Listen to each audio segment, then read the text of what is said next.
Good morning मित्रांनो. सो आज आपण जो पिरियडिक क्लासिफिकेशन ऑफ एलिमेंटचा जो चॅप्टर आहे 10th सेकंड चॅप्टर पार्ट 1, तर त्याचा जो मेरिट्स आणि डिमेरिट्स हा जो कन्सेप्ट आपला चालू आहे, हा जो पार्ट आपला चालू आहे, तर तो आपण बघणार आहे. मेरिट्स ऑफ मेंडेलविल पिरियडिक क्लासिफिकेशन, तर हे बघणार आहे. ओके, ते हे पाहणार आहोत आपण आज. तर तर याच्यामध्ये काय ना बेटा, ओके, सो याच्यामध्ये मेंडविलने ज्यावेळेस एखादा लॉ अप्लाय केला, सो त्यावेळेस त्याचं स्टेटमेंट काय होतं, that the properties of the elements are periodic functions of their atomic masses. They are periodic functions. They are periodic function. Elements of a periodic function of their atomic masses.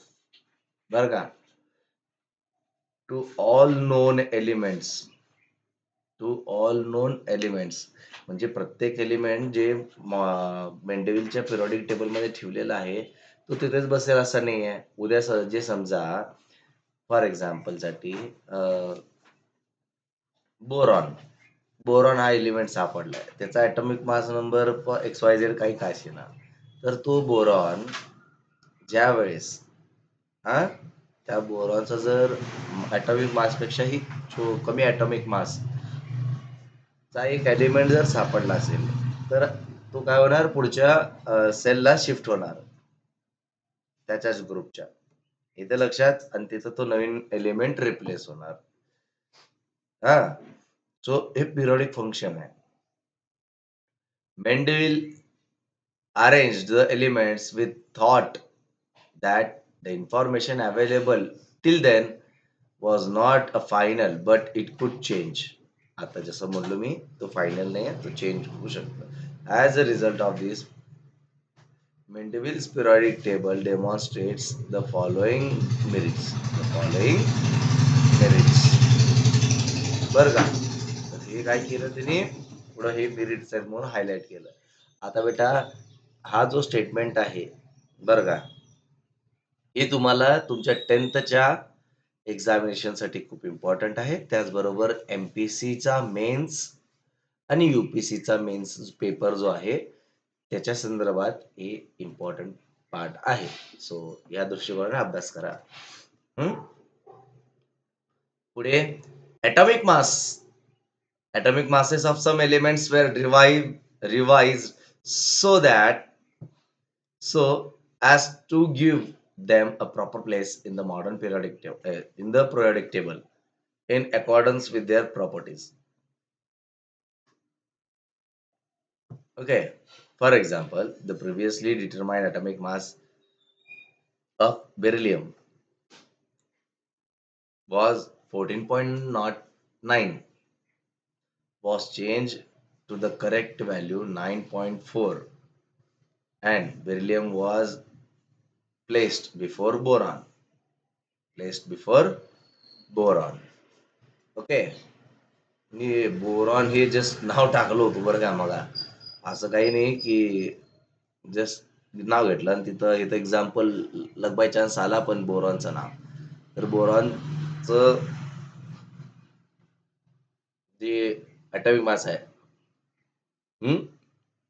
तर त्याच्या अगोदर बेरिलियमला fix केलं गेलं, पण त्याचे जे properties वगैरे आहे याचा प्रॉपरली अभ्यास करून त्याला केलं होतं. पण नंतर मग त्याचं ॲक्युरेट व्हॅल्यू आहे ॲटॉमिक मासचं, त्याला प्रॉपरली स्टडी करण्यात आलं. ते प्रॉपर स्टडी केल्यानंतर ना त्याचा ॲटॉमिक मास नंबर आपल्याला काय आलं. So it was 9.4. सो 14.09 पासून तो 9.4 इथपर्यंत काय केला गेला, शिफ्ट केला गेला, कारण ती ऍक्च्युअल रिडिंग आली ॲटॉमिक मासचं. मग त्याला काय केलं, बोरॉनच्या अगोदर जो त्याचा सेल आहे त्या सेलमध्ये त्याला प्लेस करण्यात आलं. इथे समजतं बेटा. सो हे तुम्हाला पेपरला लिहायचंच आहे, कंपल्सरी आहे. सो मी ग्रीन कलर करतोय या पहिल्या पॉइंटला, कारण हा जो पॉइंट आहे तो फक्त तुम्हाला बोर्डच्या हिशोबाने आहे. ओके. यूपीसी एमपीसी खास करून यूपीसी एमपीसीच्या मेन्सच्या पेपरच्या हिशोबाने जर अभ्यास केलं, जर तुम्हाला वाटलं की हे पॉइंट लिहू शकता, कारण त्याचं कसं वर्ड्सची लिमिटेशन असते, 150 वर्ड्स 250 वर्ड्स डिपेंड आहे की क्वेश्चनचं वेटेज किती त्याच्यासाठी विचारलाय आणि तिथे किती तुम्हाला वर्डचं हे दिलेलं आहे लिमिटेशन. सो त्यानुसार तुम्ही ते करू शकता. सो इथे तुम्हाला बेटा लिमिटेशन्स असल्या कारणाने, सो इन शॉर्ट मध्ये तुम्हाला फॉर एक्झाम्पल जिथनं लिहिलंय तिथनं तुम्ही यूपीसी ला वापरू शकता. मी वाटलं तर इथं परत हायलाइट करतो येलो कलरने, तुम्ही लक्षात ठेवा. हा, चलो.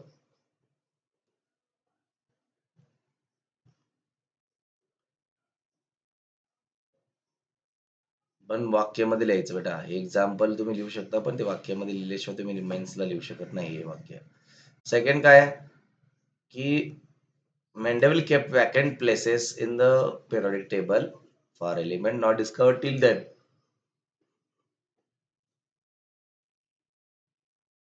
Three of these unknown elements were given the name of Eka boron, Eka aluminum, and Eka silicon from the known neighbor, and their atomic masses were indicated as 44, 68, 72 respectively. Not only this, but their properties were also predicted. Later on, these elements were discovered and named as scandium, gallium, and germanium, respectively.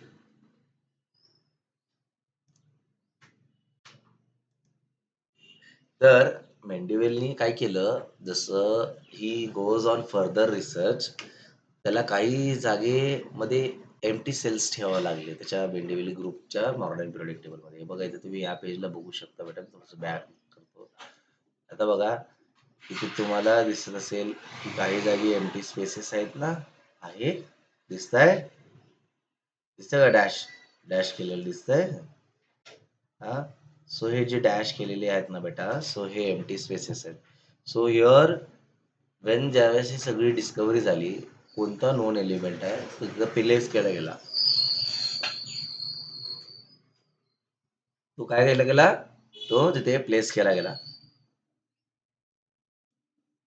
मग त्याच्या अगोदर त्याला काही एक 3 element मिळाले, बरं का. मग तिने काय केला, तो जो एलिमेंट आहे, आता फॉर एक्झाम्पल समजा हे असे पहिले नोन 3 एलिमेंट आहेत आणि हे 3 अननोन एलिमेंट्स चला आता सापडलेत. हे अननोन एलिमेंट्स आपण इतर घेऊया बाजूला, आणि आता नोन एलिमेंट्स, ह्याचं नाव आहे समजा बोरॉन, ह्याचं आहे अल्युमिनियम, ह्याचं आहे तुमचं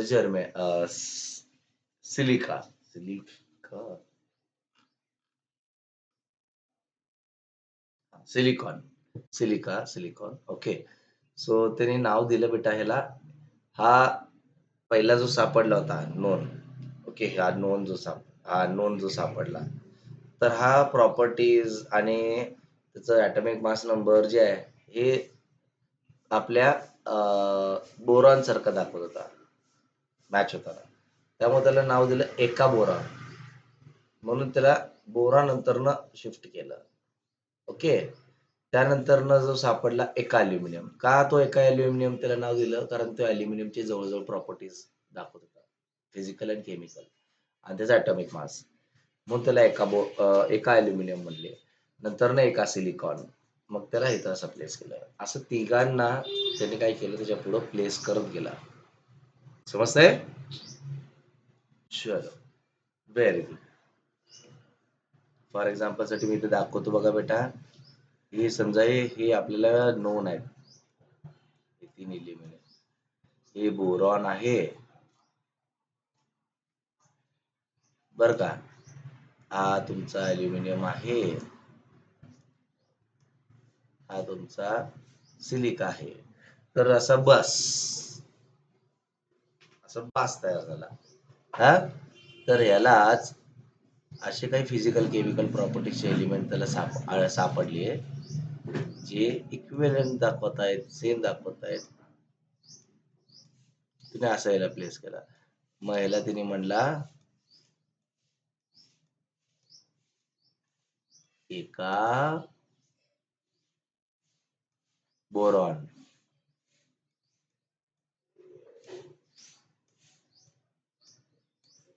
एका ॲल्युमिनियम, आणि याचं नाव दिलं तिने एका सिलिकॉन. लेटर ऑन काय झालं, प्रॉपरली डिस्कव्हरी झाली, रिसर्च झालं, आणि नंतर ना त्यांना नाव दिलं गेलं scandium, gallium and germanium. Okay, so हे नीट लक्षात ठेवायचं बेटा. हा,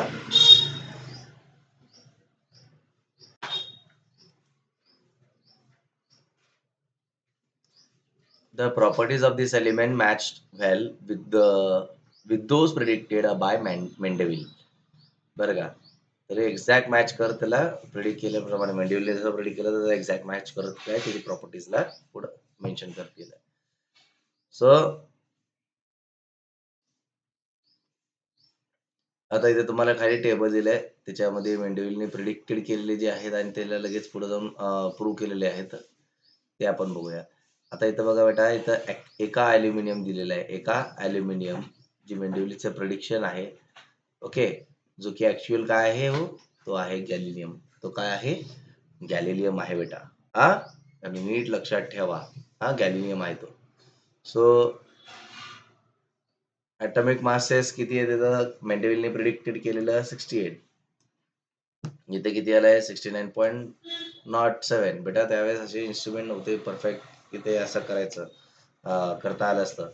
तर तसं नसताना सुद्धा ह्युमनच्याच कॅल्क्युलेशन्सने एवढं सुंदर त्यांनी कॅल्क्युलेशन काढलेलं आहे ऍटॉमिक मासचा. सो खरंच असे व्यक्ती, आपलं ब्रेन जो असला ना, असा विचार करता आला पाहिजे. फास्ट डेन्सिटी त्याची बघा, हा एवढा होता 5.9, आणि नंतर पुढे जाऊन त्याला शोधलं 9 म्हणजे ना 90 होतं बरं काही तर. हा, आणि कितीने वाढ झाले 4.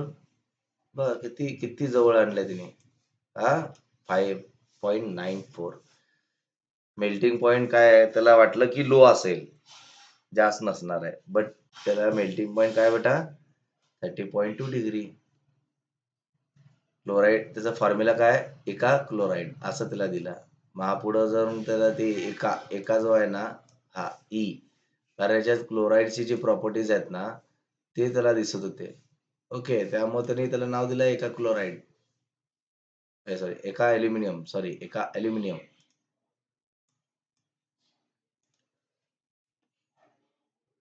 ओके, सो फॉर्म्युला त्याचं नाव दिला गॅलिलियम, असा हे गॅलिलियमचा तुमचा मॉलिक्युलर फॉर्म्युला आहे.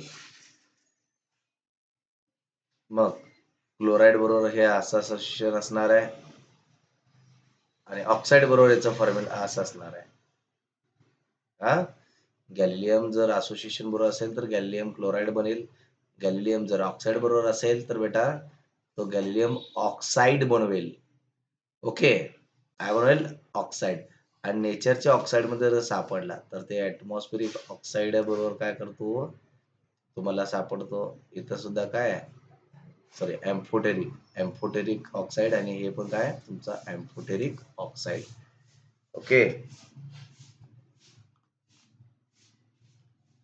चलो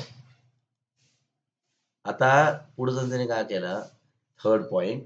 सो there was no reverse for noble gases in Mendeleev's original periodic table. However, when noble gases such as helium, neon, and argon was discovered at the end of 19th century, Mendeleev created a zero group without disturbing the original periodic table in which noble gases were fitted very well. बरं का, तर इथं काय झालं ना बेटा, की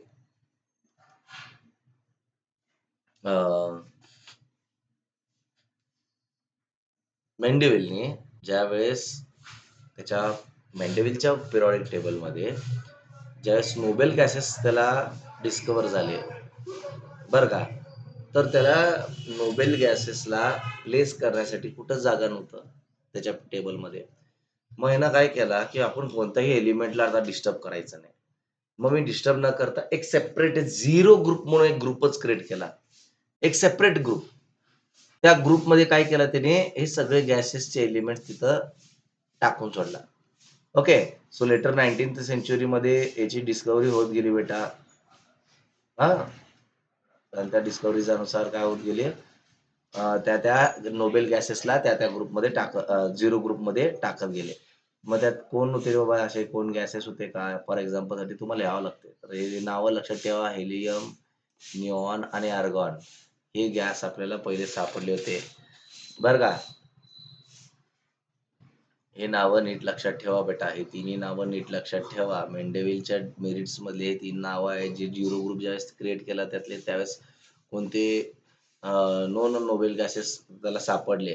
ह्याच्यावरती नीटला सीईटीला क्वेश्चन विचारला जातं. एमपीसी युपीसीच्या प्रिलिम्सला सुद्धा विचारला जाऊ शकता, असा हा प्रश्न आहे. सो ही गोष्ट नीट लक्षात ठेवा. कोणता प्रश्न कसं बनेल काही प्रिडिक्ट करता येत नसतं. सो तुम्हाला हे पाठ करावंच लागतं बेटा. ओके, समजतंय? या गोष्टी तुम्ही लक्षात ठेवायच्या.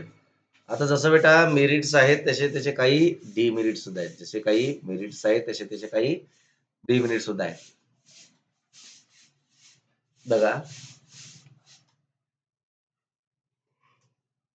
आता प्रत्येक माणूस घ्या, तो परिपूर्ण नसतो कधीच. हा, आप किसी भी इंसान को लीजिए, वो कभी भी फिट नहीं होता है, परफेक्ट नहीं होता है. कुछ ना कुछ तो खामियां होती है, सभी के पास होती है. Okay, so humans will never be a perfect. They always make them perfect.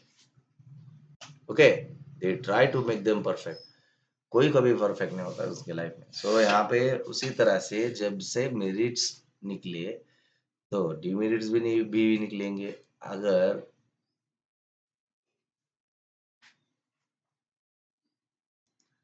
अगर मैं साइंटिस्ट कहलाता हूँ तो मुझे डीमेरिट्स भी सोचना चाहिए था ना. तो उस समय डीमेरिट्स के बारे में ज्यादा सोचा नहीं गया. आगे साइंटिस्ट लोगों ने पढ़ाई की और उनको कुछ खामियां मिले, तो उन्हें उन्हें कुछ गलतियां वहां पे मिली कि बाबा ये गलतियां हैं, यहाँ पे कुछ खामियां हैं. गलती नहीं बोलेंगे हम इसे, खामियां हैं यहाँ पे. So there are some demerits here in the Mendeleev's periodic table. Accordingly उन्होंने क्या किया, चेंजेस किया और आगे जाके आ गया आपका मॉडर्न पीरियोडिक टेबल जो हम आगे पढ़ने वाले हैं. ओके, सो डीमेरिट्स ये इम्पोर्टेंट है. मैंने इसे लाल कलर से हाईलाइट किया है, स्टार भी किया है, आप भी कीजिए और ये करना ही है. मेरिट्स और डीमेरिट्स ये डेफिनेटली आपको क्वेश्चन आएगा ही आएगा. कुछ भी करो आपको ये क्वेश्चन पूछे जाएगा क्वेश्चन बोर्ड में.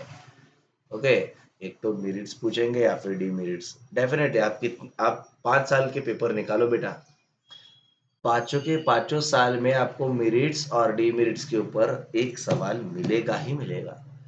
एक तो मेरिट्स मिलेगा, एक तो डीमेरिट्स मिलेगा, या फिर मिलेगा आपको मेंडेविल्स का मॉडर्न पीरियोडिक टेबल या फिर modern periodic table. Okay, Mendeleev का मॉडर्न पीरियोडिक मेंडेविल्स का periodic table, merits of Mendeleev's periodic table, demerits of Mendeleev's periodic table और मॉडर्न पीरियोडिक टेबल. ये 4 जो क्वेश्चंस है, ये 4 क्वेश्चंस हर बार घुमा फिरा कर क्वेश्चंस आते ही है बोर्ड में. ये 4 के चारों बहुत इंपॉर्टेंट है. डेफिनेटली आपको पेपर में आएंगे. 3 से 4 मार्क का क्वेश्चन बेटा, रट्ठा मार लो या फिर बाय हार्ड कर लो. रट्ठा मारने से अच्छा है, बेहतर है कि इसे समझ के पढ़ लो. अगर समझोगे तो आगे जाके कोई तकलीफ नहीं होगी. 11th-12th में बहुत आसानी से आपका हाईएस्ट स्कोर आएगा बेटा, क्योंकि यही पूरा बेस है, सिलेबस है. यही आपको वापस 11th में पढ़ना है. यही आपको थोड़ा सा 12th में जाके एडवांस में थोड़ा सिलेबस आता है और आपको एडवांसमेंट में पढ़ना पड़ता है. इसमें कोई भी ज्यादा कुछ हार्श वगैरह नहीं है या फिर कोई हार्ड मेथड नहीं है बेटा. आपको बहुत इजी सब कुछ दिया है. आप प्रॉपरली पढ़ोगे ना तो 11th-12th में बच्चे बेटा बोलता हूँ मैं, आपको पढ़ने की भी जरूरत नहीं है, ट्यूशन की भी जरूरत नहीं, क्लासेस की जरूरत नहीं. आप कॉलेज में जितना है बस उतना ही आप रेगुलरली लेक्चर करो पढ़ लो। खुद ऐसा बोल रहा हूं मैं, खुद क्लासेस लेता हूँ और खुद बोल रहा हूँ ये। ओके, ऐसे हवा में कुछ बोल नहीं रहा हूँ। बहुत जिम्मेदारी से बातें कर रहा हूँ मैं, क्योंकि आपके ऊपर है बेटा। आप पढ़ोगे तभी आप आगे बढ़ोगे। आप नहीं पढ़ोगे तो हमारे क्लासेस ही है ही। हम तो बैठे ही हैं पढ़ाने के लिए। कॉलेज में जो लेक्चरर्स है वो भी बैठे हैं आपको पढ़ाने के लिए। दिक्कत कहाँ है? दिक्कत यहाँ है कि आप खुद से चालू करो, आप रट्टा मारना बंद करो, समझ लो कंसेप्ट्स को और आगे जाओ। इतना कोई मुश्किल नहीं है। मैंने 35 38 परसेंटाइल वाले बच्चों को आईएएस होते हुए देखा है। अगर वो बन सकते हैं तो आप भी बन सकते हो बेटा। ओके, ये मैं मतलब मैं ऐसे मुंह कुछ बोल नहीं रहा हूँ। आप जाके गूगल कर लो, आपको मिल जाएगा बेटा। अच्छे खासे रैंकिंग में वो आईएएस बने हैं। So why you can not? आप भी बन सकते हो बेटा। आप में भी वो क्वालिटी है। हाँ, आज आप अगर कोई पढ़ाई में पीछे हो तो ऐसा नहीं है कि आप सारी उम्र भर आप पीछे रहोगे। आप आगे जाओगे बेटा। So have faith in your self. खुद पर ना आप विश्वास रखो। जैसे अन्य चीजों में आप रखते हो ना कि मैं कर सकता हूँ, हो सकता है। बाइक चलाते वक्त इस उम्र में एक्चुअली आपको बाइक नहीं चलानी चाहिए, तभी भी आप बाइक चलाते हो, मोटराइज्ड गियर वाली चलाते हो ना। हाँ, सो ये चीजें करते हो, जैसे उसमें आत्मविश्वास दिखाते हो बेटा, वैसे इसमें भी आत्मविश्वास दिखाओ। वो करने से बेहतर है कि आप ये करो। अगर आप ये करोगे तो आप खुद के पैसों से अच्छा प्रॉपर एक ट्रेनर रख के, जो गौतम बुद्ध रेसिंग ट्रैक है दिल्ली में, वहां पे आप स्पोर्ट्स बाइक की ट्रेनिंग ले सकते हो, बाइक चलाने की। बेटा खुद से पैसे कमा के ये सब चीजें करो, तब आपको ना सोसाइटी में एक रिकॉग्नाइजेबल पर्सन कहलाया जाएगा। अगर आप सिर्फ पढ़ रहे हो, उसमें कुछ रिजल्ट नहीं दे रहे हो, फालतू में पैसे मम्मी पापा का वेस्ट कर रहे हो, तो दैट डजंट मीन बहुत बेटा। सोसाइटी में ऐसे बच्चों की कोई कदर नहीं होती है। हम्म। सो पढ़ो बेटा, इजीली है, सब कुछ इजी है। आप मन लगा के पढ़ो बस। बाकी कंसेप्ट के लिए मेरे जैसे और बेहतरीन टीचर्स हैं। मैं खुद को कभी बेहतर नहीं कहता हूँ, वो भी है। तो वहाँ पे भी आप जाके देख सकते हो। ओके ठीक है, चलो स्टार्ट करते हैं। So the whole number of atomic masses, क्या कहा है यहाँ पे? Demerit the whole number of atomic masses of cobalt and nickel is the same, therefore there was an ambiguity regarding their sequence of Mendel's periodic table। अभी ambiguity का मतलब होता है बेटा कि कुछ तो गलत है यहाँ पे। ambiguity है ना? हाँ, ambiguity का अर्थ है कि कुछ तो यहाँ पे गलत हुआ है। क्या गलत हुआ है? तो यहाँ पे बेटा जो कोबाल्ट है, जो निकेल है, इनके whole number of atomic masses, ये दोनों के भी क्या है? सेम है। तो ये कैसे, ऐसा कैसे हो सकता है? ये तो दोनों के अलग अलग सेल में आने ही चाहिए पीरियोडिक टेबल में। ये कैसे सेम आ गए बेटा?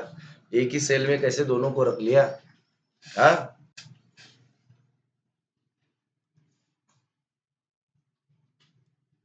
isotopes were discovered long time after Mendel put forth the periodic table। Okay, isotopes जो होते हैं, रेडियो आइसोटोप्स आपको मालूम ही है, uranium, plutonium, thorium, strontium, iodine, carbon. हाँ, ऐसे जो आप बोलोगे सर कार्बन, ये खुद बेटा आइसोटोप्स भी है कार्बन के। ओके, याद रख लो।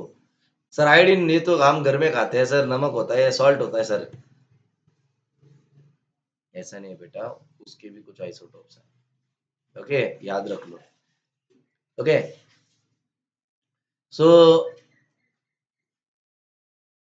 उन्हें जगह कहाँ पे देना चाहिए था?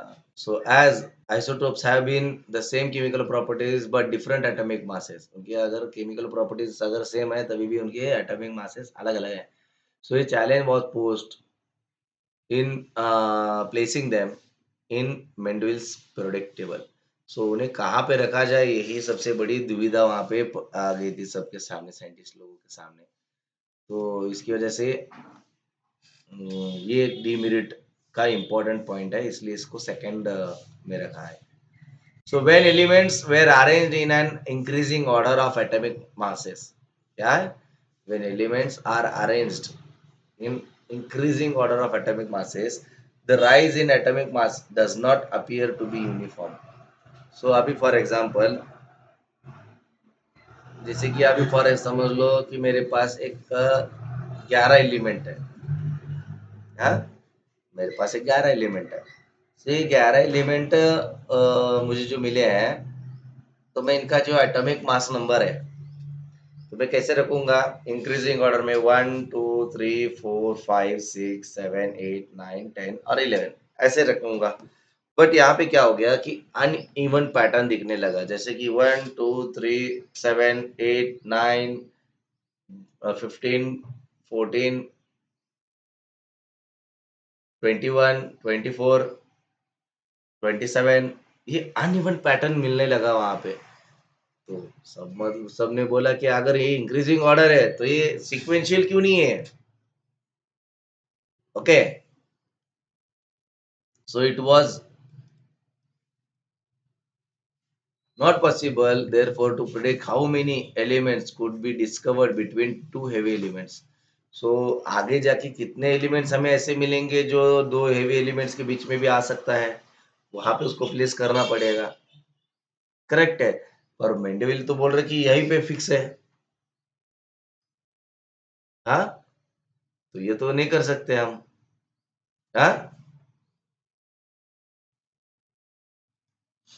हाईलाइट करो बच्चा, तीनों पॉइंट भी इम्पोर्टेंट है ये, और सिक्वेंशियली ही होना चाहिए. एग्जाम में आपको सीक्वेंस के हिसाब से चेकिंग होता है. समझ लो फॉर एग्जांपल अगर मैं एग्जामिनर हूँ, बेटा मेरे पास हजार हजार पेपर आते हैं. अगर जब हजार हजार पेपर में चेक करूंगा, एक एक 1 1000 अगर पेपर में चेक करूंगा, वेरीफाई करूंगा, तो मेरे दिमाग का हाल क्या होगा, मेंटेलिटी मेरी क्या होगी? समझ लो आप, जब आप सीक्वेंस में लिखते हो ना, एक प्रॉपर सीक्वेंशियल मैनर में पॉइंट टू पॉइंट वाइज आप जब लिखोगे तो कोई दिक्कत नहीं आएगी. पर आप कैसे भी आप मुझे ऊपर नीचे करके दोगे तो मुझे जो आंसर किया है मैं उसके हिसाब से ही देखूंगा ना बेटा.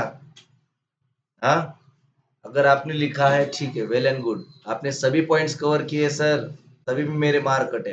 क्यों कटे बेटा? क्योंकि तुमने क्या किया है, उसे प्रॉपरली उसके जो ऑर्डर है उस ऑर्डर में लिखा ही नहीं ना.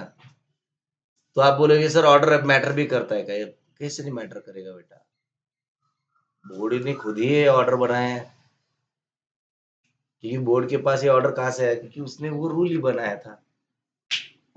ओके, तो ऐसा नहीं होता बेटा, आप सिक्वेंशियल लिखो. हाँ, क्या होता है ना, इतने सारे पेपर चेक करने के बाद मेंटेलिटी डिस्टर्ब होती रहती है, तो हमें उनको डिस्टर्ब नहीं करना है, हमें उन्हें उल्टा खुश रखना है. आप प्रॉपरली लिखो, उनको इजी हो जाएगा मॉडरेशन के लिए. तो पार्ट पार्ट पार्ट पार्ट क्या करेंगे, आपका जो भी आंसर शीट है वेरीफाई करके आपको अच्छे मार देंगे, आपके मिनिमम मार्क लॉस होंगे. सो position of hydrogen, so hydrogen का पोजीशन भी एक इम्पोर्टेंट सवाल था. Hydrogen show similarity with hydrogen group 8. Okay, जितने भी हाइड्रोजन एलिमेंट थे ना, उनकी वो सिमिलरिटी दिखा रहे थे हाइड्रोजन ग्रुप 8 के हिसाब से.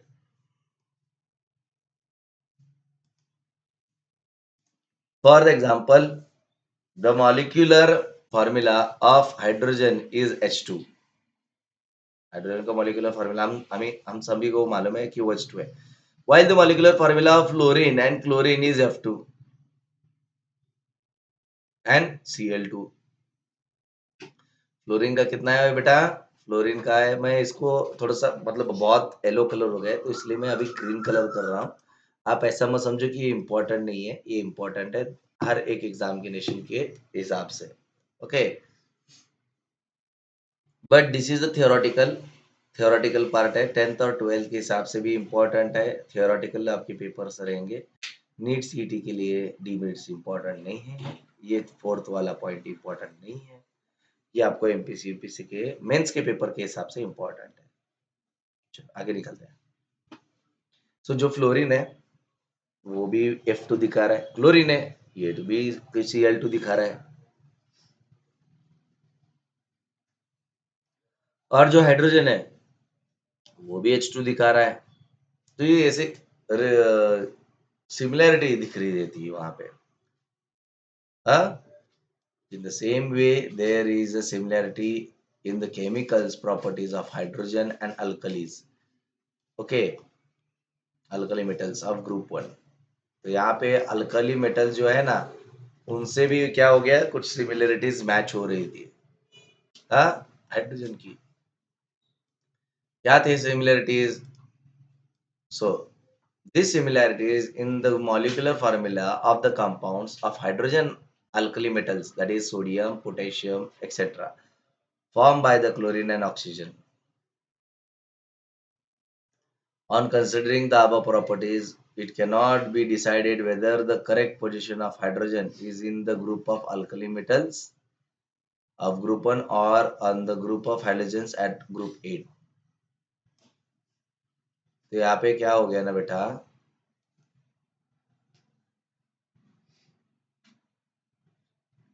हाइड्रोजन दोनों की भी प्रॉपर्टीज दिखा रहा था, ग्रुप 1 और ग्रुप 1 और ग्रुप 2, ये दोनों की भी वो सिमिलैरिटीज दिखा रहा था।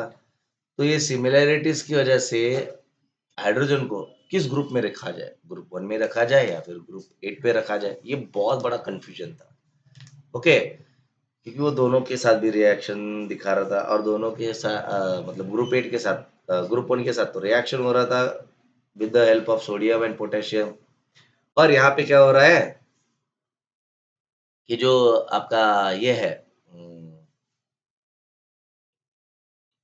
मॉलिक्यूलर फार्मूला है, मॉलिक्यूलर फार्मूला हाइड्रोजन का, उसका मॉलिक्यूलर फार्मूला और फ्लोरीन का मॉलिक्यूलर फार्मूला और क्लोरीन का मॉलिक्यूलर फार्मूला वो भी सेम दिखा रहा है और ग्रुप 8 के साथ वो भी मैच हो रहा है। सो यहाँ पे क्या हो गया, मतलब हाइड्रोजन्स और अल्कली मेटल्स में कंफ्यूजन हो गया कि हाइड्रोजन कहाँ पे रखे हम। तो ये प्रूव नहीं कर पाए मेंडेलीव, इसकी वजह से ये डीमेरिट में चला गया एक पॉइंट। ओके, बोर्ड में फोर्थ पॉइंट सबसे इम्पोर्टेंट पॉइंट है, ये याद रखो बेटा। आपके एग्जाम के हिसाब से फोर्थ पॉइंट जो है ये बहुत ही इम्पोर्टेंट पॉइंट है। ओके, याद रख लो, दिमाग में रख लो। चलो, तो यहाँ पे आपको कुछ ये दिए हैं, write the molecular formula of oxides of the following elements by referring the Mendeleev periodic table. Oxide, so देखिए Na के साथ हमने O लगा दिया तो क्या हो गया बेटा, आपका आपका बन गया ऑक्साइड, सोडियम ऑक्साइड। हाँ, Si के साथ O2 जुड़ गया तो क्या हो गया, आपका सिलिकॉन बन गया। कैल्शियम के साथ आपका O बन गया तो कैल्शियम ऑक्साइड। कार्बन के साथ आपका O जुड़ गया, कार्बन मोनोऑक्साइड, कार्बन डाइऑक्साइड, दो ऑक्सीजन आने के बाद। हाँ, तो ऐसे आपको बाकी के करने हैं, that is your homework. Okay, सारे के सारे करने ही है, ये आपको होमवर्क है बेटा। सो राइट द मॉलिक्यूलर फार्मूले of compounds of the following elements with the hydrogen by referring the Mendeleev periodic table। तो आपको इनके मॉलिक्यूलर फार्मूले लिखने हैं। हाँ, एक कंपाउंड के। हाँ, ठीक है, so that will be the homework again. ठीक है, तो अभी हम पढ़ेंगे सबसे इम्पोर्टेंट पार्ट इस सिलेबस का, मॉडर्न पीरियोडिक टेबल। बेटा ये बोर्ड से ज़्यादा, 10th बोर्ड से ज़्यादा ये आपको 12th के बोर्ड के हिसाब से आपको याद रखना है, क्योंकि 11 12 2 साल ये पिनने वाला है, आपको बहुत सताने वाला है। ओके, तो बहुत इम्पोर्टेंट होता है ये, याद रखना, तो याद रख लो।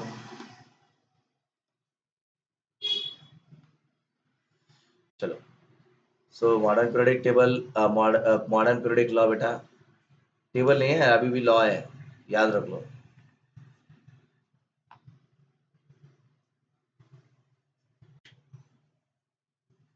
So scientific world did not know anything about the interior of the atom when Mendel put forth the periodic table. After the discovery of electron, scientists started exploring the relationship between the electron number and of an atom and atomic number. The atomic number of the Mendel's periodic table only indicated the serial number of the elements. अरे so यहाँ पे क्या कहा है कि बेटा कि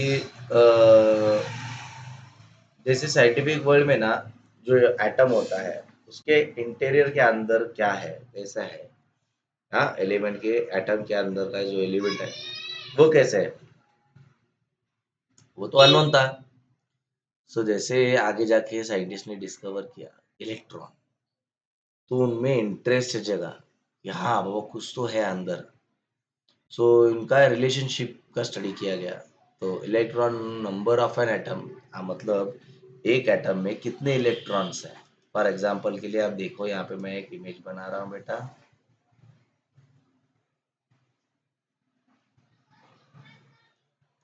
समझ लो ये एटम है,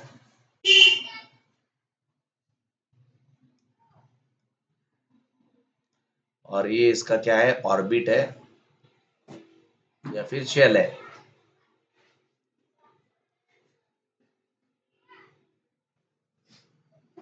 हमने लोअर क्लासेस में पढ़ा था बेटा, याद है आपको, लोअर क्लासेस में हमने पढ़ा था।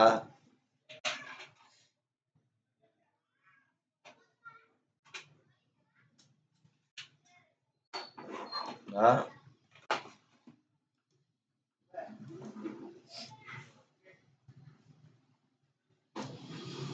पहले में कितने इलेक्ट्रॉन, दो इलेक्ट्रॉन।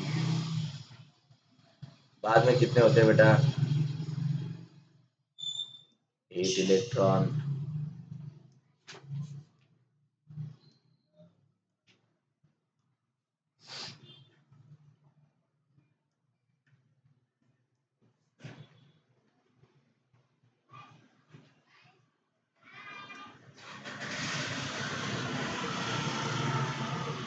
ओके, तो ऐसे ही अलग अलग शेल्स में अलग अलग इलेक्ट्रॉन्स होंगे आपको। सो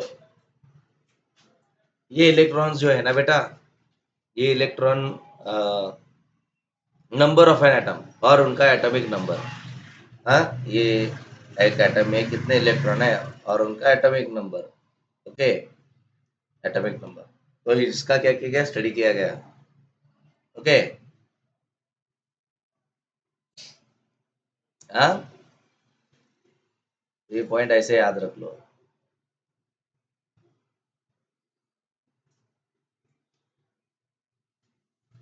बस ये पढ़ने के लिए अच्छा है, तो ब्लू लाइट हाईलाइट कर रहा हूँ, बस इसको याद रख लो। बट इम्पोर्टेंट है आपके एग्जाम से, तो टेंथ के हिसाब से बहुत इम्पोर्टेंट है, आगे की पढ़ाई के हिसाब से भी बोल रहा हूँ, ये याद रख लो तो याद रहेगा आराम से। In 1913 AD, the English scientist Henry Moseley, ये नाम याद रख लो। ओके, बहुत इंपॉर्टेंट नाम है ये। With the help of the experiment done using X-ray tube, that the atomic number is Z, capital Z, on an element corresponds to the positive charge on the nucleus, or that number of protons in the nucleus of an atom of the element. This reveals the atomic number is more fundamental property of an element than the atomic mass. Accordingly, the statement of the modern periodic law was stated as follows.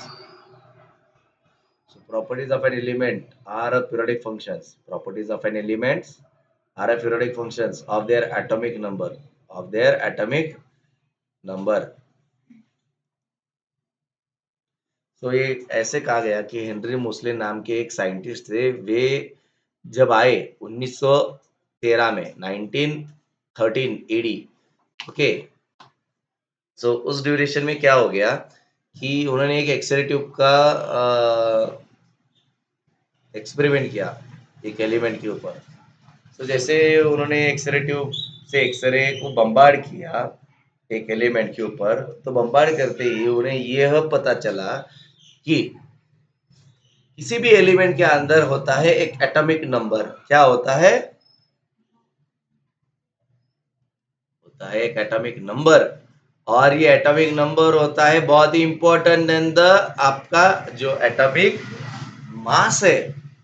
Atomic mass से भी important है atomic number, क्योंकि इसी atomic number की वजह से उस element का जो एक्टिविटी है, एक्टिवनेस है, वो हम स्टडी कर सकते हैं प्रॉपरली। उसका लाइफ स्टाइल हम स्टडी कर सकते हैं। ओके, सो उन्होंने कहा कि ये फंडामेंटल प्रॉपर्टी है। एटॉमिक नंबर क्या है ये? हाँ, सो उन्होंने कहा यह क्या है? एक फंडामेंटल प्रॉपर्टी है। कैसी प्रॉपर्टी है?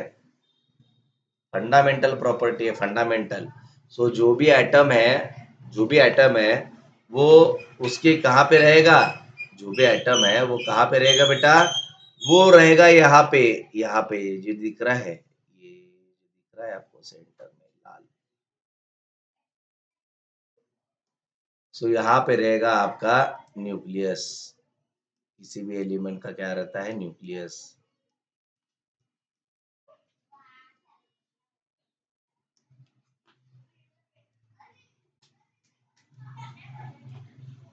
इस न्यूक्लियस के अंदर आपका कौन सा चार्ज रहेगा बेटा? कौन सा चार्ज रहेगा? Positive charge. पॉजिटिव चार्ज रहेगा। और इसी चार्ज की वजह से जो भी इलेक्ट्रॉन्स है वो क्या होते हैं? अल्टरनेटली घूमते रहते हैं। और जैसे एनर्जी शिफ्ट होता है तो इलेक्ट्रॉन क्या होगा? वो नीचे डाउन पे आएगा। ओके, तो ऐसे वो रिड्यूस होते होते वो एलिमेंट जो है, जब सारे इलेक्ट्रॉन्स गंवा देगा, हाँ, तो तब वो एलिमेंट प्रॉपरली डिस्ट्रॉय हो जाएगा। तो इसलिए उन्होंने एक बहुत बड़ा स्टेटमेंट यहाँ पे यूज किया है। क्या स्टेटमेंट है बेटा? वो स्टेटमेंट है, properties of elements are a periodic functions of their atomic number. ये एटॉमिक नंबर की वजह से क्या हो रहा है? वो तो पॉजिटिव चार्ज है, वो तो इलेक्ट्रॉन को खींचेगा ही, क्योंकि इलेक्ट्रॉन है नेगेटिव चार्ज। और इसी नेगेटिविटी की वजह से उन्होंने कहा कि पीरियोडिक फंक्शन है। ये कौन सा टाइप का फंक्शन है बेटा? यह एक पीरियोडिक फंक्शन है, पीरियोडिक।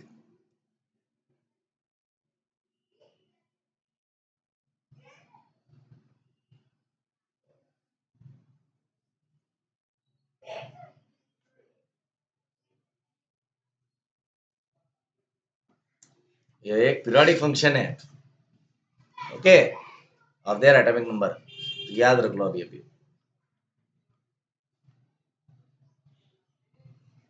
सो अभी हम पढ़ेंगे पीरियोडिक टेबल। अभी हमने पढ़ा था periodic law, modern periodic law. अभी हम पढ़ने वाले हैं periodic table. Okay, modern periodic law और मॉडर्न पीरियोडिक टेबल में बहुत अंतर होता है। So long form of periodic table, हम ये सब चीजें अभी क्या करने वाले हैं? ये पढ़ने वाले हैं।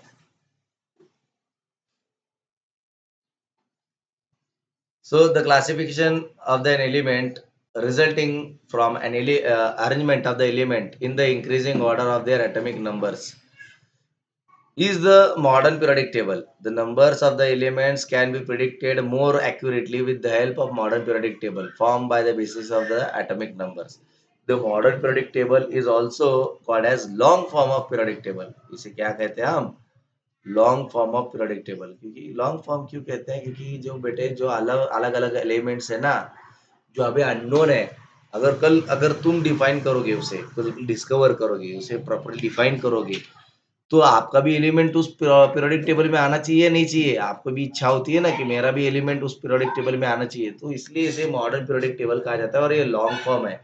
क्योंकि ये जैसे अननोन एलिमेंट जो अभी मिले ही नहीं है, हमने समझा ही नहीं, पढ़ा ही नहीं, तो उसे भी ऐड कर सकता है वो। जैसे आपके स्टार्टिंग में ही आपके जो लेक्चर में बोला है, फर्स्ट इस चैप्टर का जो फर्स्ट पार्ट है, स्टार्टिंग वाला, हाँ, तो उसके फर्स्ट या फिर थर्ड लाइन में आपको दिया है टोटल 118 एलिमेंट्स, नॉन एलिमेंट्स आपको दिए गए टेक्स्ट बुक में।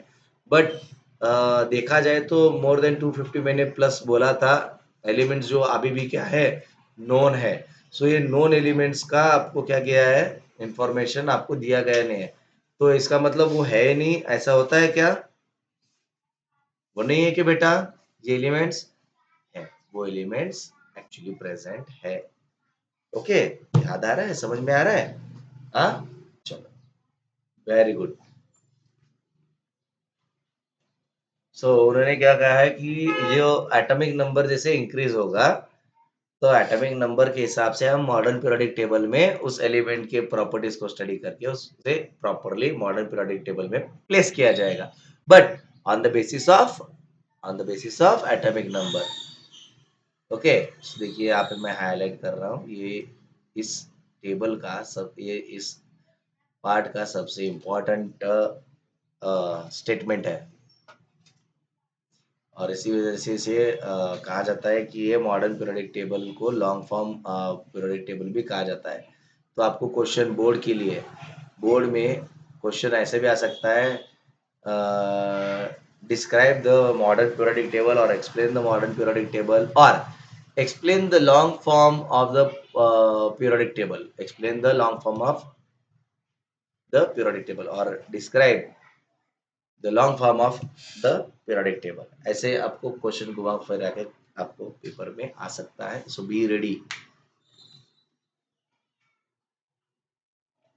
So in the modern periodic table, the elements are arranged in the accordance with their atomic numbers। तो एटॉमिक नंबर के हिसाब से उन्हें क्या किया गया है बेटा, अरेंज किया गया है, जैसे अभी हमने ऊपर पढ़ा। ओके,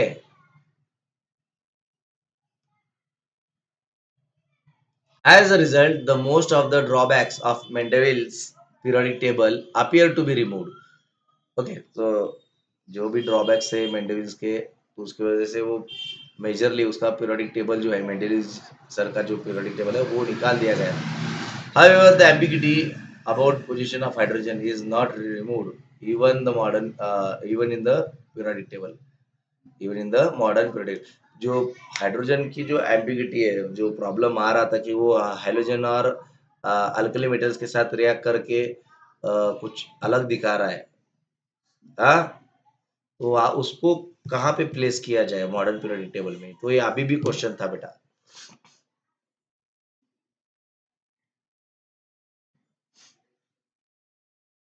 इंपॉर्टेंट है। We have seen in the previous standard that the electronic configuration of an atom, the way in which the electron are distributed in the cells around the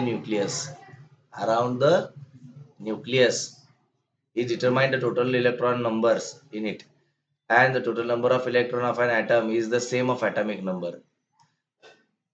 Okay, so जैसे बेटा, for example के लिए ये जो diagram मैंने बनाया है, तो suppose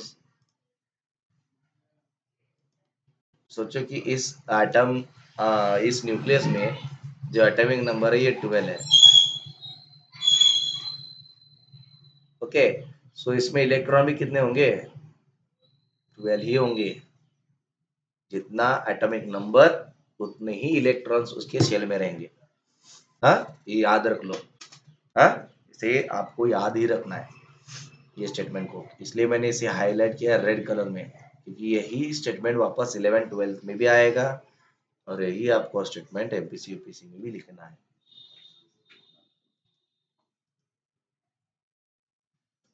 the relation between the atomic number of an element and its electronic configuration is clearly seen in the modern periodic table। तो इनका जो रिलेशन है, वो रिलेशनशिप आपको मॉडर्न पीरियोडिक टेबल में दिखाया गया है। Structure of modern periodic table, structure of the modern periodic table. Okay, so the modern periodic table consist 7 horizontal rows. इसमें कितने होते हैं, 7 हॉरिजॉन्टल रोज होते हैं, हाँ, called as periods 1 to 7। Similarly, the 18 vertical columns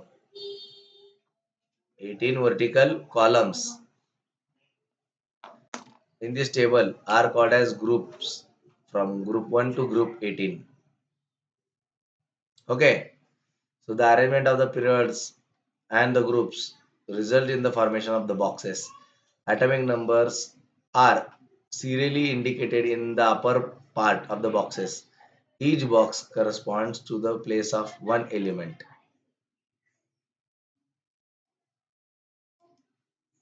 okay, so अभी मैं इसे डायरेक्ट आपको ये टेबल पे लेके आता हूँ और यहीं पे उसको आपको याद करवाता हूँ. ओके, ये आपको टेबल दिख रहा है. सो यहाँ पे देखो बेटा, अभी 1 2 3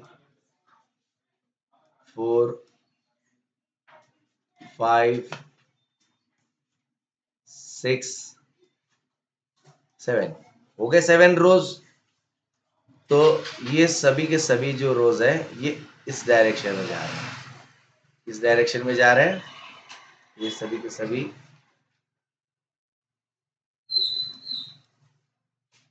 इस डायरेक्शन में जा रहे हैं. तो इसे कहा गया है पीरियड्स. क्या कहा गया है इसे? पीरियड्स. याद रखो बेटा, इसे कहते हैं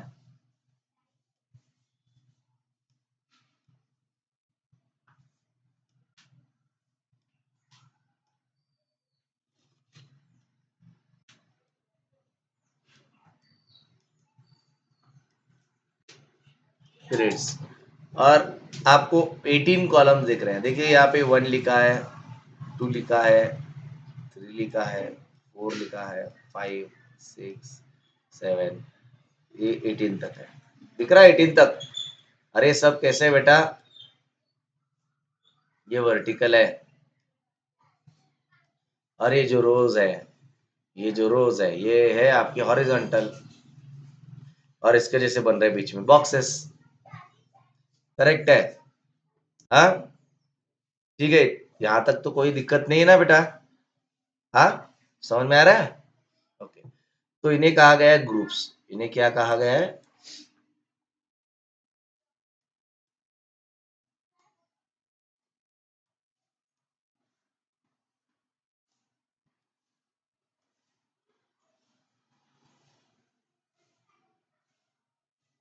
आप एक चार्ट बनाओ, बड़ा सा पोस्टर बनाओ, क्योंकि टेक्स्ट बुक में ये मत लिखो, क्योंकि आगे जाके आपको इसके जो इलेक्ट्रॉनिक कॉन्फ़िगरेशन है, हाँ, इसकी नेगेटिविटी प्रॉपर्टीज वगैरह ये भी हमें पढ़ना है और उसके हिसाब से हमें इसको डिस्क्राइब भी करना है. तो कम से कम एक 3-4 चार्ट बनाओ आप, बड़े बड़े. ओके, मॉडर्न पीरियोडिक टेबल के, या फिर उसको प्रिंट आउट करके ले लो और 3-4 मॉडर्न पीरियोडिक टेबल के आप चार्ट रखो आपके साथ. और उसके अंदर आप लिख लो कि क्या इसके अंदर प्रॉपर्टीज है और कैसे अलग अलग एलिमेंट्स को यहाँ पे रखा गया है. ओके, आपको एक लाइन पार्टीशन दिख रही है यहाँ पे. तो ये ट्रांजिशन लाइन है जो मेटल्स और नॉन मेटल्स में दिखाया जाता है. ओके, मेटल्स और नॉन मेटल्स में दिखाया जाता है, ये याद रखो बेटा. ओके, और ये बीच में जितने भी आ रहे हैं ट्रांजिशन जोन में, ये वाला ये वाला ये वाला ये वाला ये वाला ये वाला ओके, तो ये सब आपके नॉन मेटल्स है. क्या है? ये नॉन मेटल्स है, ये याद रखो आप. ओके, तो ये सारे के सारे आपके ये जो है ना यहाँ के, यहाँ के जितने भी है आपके, ये सारे आपके है मेटल्स. ये है आपके नॉन मेटल्स और ये है बीच में आपके मेटलॉइड्स और नीचे आपके है नोबेल गैस. खत्म हो गया यहाँ पे पीरियोडिक टेबल आपका. बस आपको ये जो सीक्वेंस रखा गया है ये कैसे रखा गया, इतना ही प्रॉपर्टी आपको याद रखना है. खत्म. हाँ, देखेंगे देखेंगे. ओके, टेंशन मत लो, मैं हूँ यहाँ पे, सब करके ले लूंगा. टेंशन मत लो आप. So apart from these 7 rows, 2 rows are shown separately at the bottom of the periodic table. They are called as lanthanide series and actinide series respectively. There are, अभी पहले इसे मैं क्या करता हूँ, इसे रेड कलर करता हूँ क्योंकि ये कुछ ये अलग ही पॉइंट शो हो रहा है, हाईलाइट हो रहा है, इसलिए इसे करना बहुत जरूरी है. जिसे आप अभी यहाँ पे देखोगे बेटा कि मैंने इस चार्ट में यहाँ तक 7 ही किया था, बट यहाँ पे आपको दिखेंगे कि और 2 रोज है सेपरेट, ये 1 और ये 2.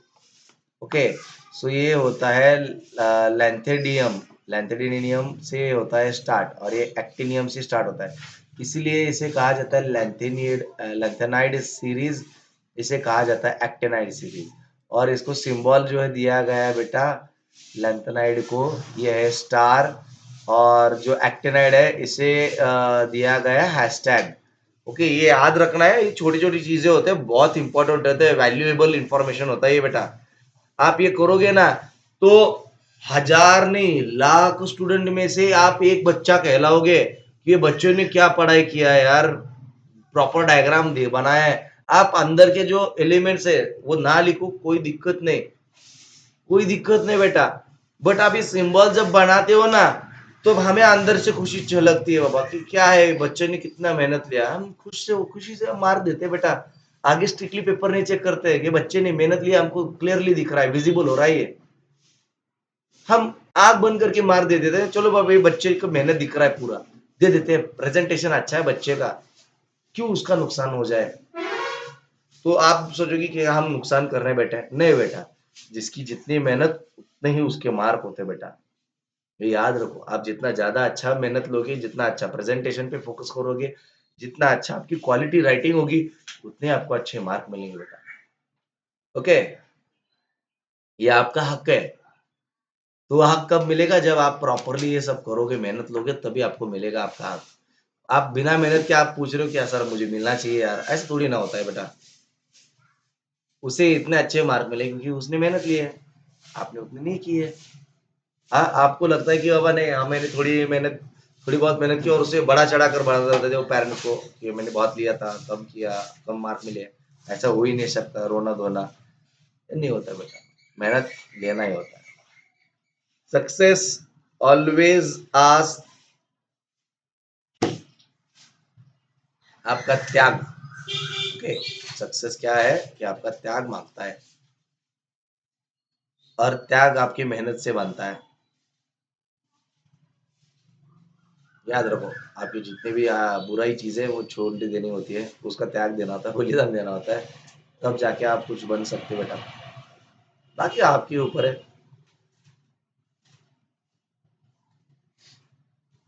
चलो आगे आते हैं। So there are total 118 boxes in the periodic table including the two series जो अलग से दो आए ना अभी, और दो सीरीज लैंथेनाइड और actinide series. It means that अभी ये बोर्ड में आपको 5 मार्क का क्वेश्चन है, सबसे बड़ा क्वेश्चन बोर्ड का 12th का होता है, सबसे बड़ा क्वेश्चन 5 मार्क का, गारंटेडली ये क्वेश्चन आता है ही आता है। बोल लो अभी क्या क्या करोगे बोलो। ये सभी लिखना है, जैसे कि वैसे 10 तक आप लिखोगे कोई मार्क नहीं कट करेगा, 4 में से 4.5 आपको डेफिनेटली वो देगा ही देगा। आप 12 का मत पढ़ाई करो, आप 10 का पढ़ाई करके देख लो, जो आपको आसान लगे वो कर लो बेटा। हाँ, कम से कम 3.5 तो मार्क मिलेंगे वहां पे, 12 का थोड़ा बहुत पढ़ लिया, एक्स्ट्रा इन्फॉर्मेशन 12 का, इसलिए तो 12 में है ना वो, एक्स्ट्रा इन्फॉर्मेशन की वजह से, तो वो यहाँ पे थोड़ा सा याद रख लो, हो गया भाई, 5 मार्क मिल गए। टॉपर मार सकते हो आप पूरे डिस्ट्रिक्ट में, छोड़ो आप पूरे स्टेट में टॉप मार सकते हो। हाँ, एम्स में मिल जाएगी यार, एम्स में मिल जाएगा एडमिशन, नीट टॉप स्कोर करोगे, सीईटी में टॉप स्कोर करोगे, हाँ जेई मेंस में टॉप स्कोर करके आईआईटी एनआईटी कॉलेज में आप जाओगे बेटा। हाँ, हायर एजुकेशन में आपको अब्रॉड में जाना है, ऑक्सफोर्ड कैम्ब्रिज वगैरह यूनिवर्सिटी में जाना है, चाइना के बड़े बड़े यूनिवर्सिटीज में जाना है आपको, आपको जापान की बड़ी बड़ी यूनिवर्सिटीज में जाना है, आपको अगर कनाडा के टॉप के यूनिवर्सिटीज में जाना है, तो आपको बेटा कौन रोका है, ये चीजें तो करनी करके जाना है आपको वहां पे। हाँ, ये एग्जाम्स में होते हैं, सब पूछते हैं। हाँ, और दूसरी बात, आपको जिस भी कंट्री में जाके हायर एजुकेशन लेना है तो उसके लिए उनके उनका जो गवर्नमेंट है, सेंट्रल गवर्नमेंट, वो एक स्पेशल एग्जाम लेते हैं बेटा, उस एग्जाम के बारे में इंफॉर्मेशन लो, और जिस भी आप स्टेट में जा रहे हो, या फिर मतलब आप जिस भी कंट्री में जा रहे हो तो उसका समर वेकेशंस में वो जो लैंग्वेज है वो लैंग्वेज सीख लो बेटा, बहुत इंपॉर्टेंट होता है। हाँ, यूरोपियन कंट्री में जा रहे हो तो वहां पे 4-5 भाषा आराम से बोली जाती है, तो वो तो आपको करना ही पड़ेगा। हाँ, ठीक है बेटा। Places of elements in the modern periodic table. Okay, It means that there are only 118 places of for elements of modern periodic table. Very recently, formations of a few elements was established experimentally, and thereby the modern periodic table is now completely filled. All 118 elements are now discovered. Okay, so अभी 118 elements क्या किए गए हैं बेटा, discovered किए गए हैं. Okay, ये याद रख लो. So the entire periodic table is divided into 4 blocks wise. ये 4 ब्लॉक में इसको डिवाइड किया गया है. ओके, जो एंटायर मॉडर्न पीरियोडिक टेबल है, इन्हें कितने ब्लॉक्स में डिवाइड किया गया बेटा? इन्हें किया गया है 4 ब्लॉक्स में. तो वो ब्लॉक्स के नाम है S block, P block, D block और आपका एफ ब्लॉक.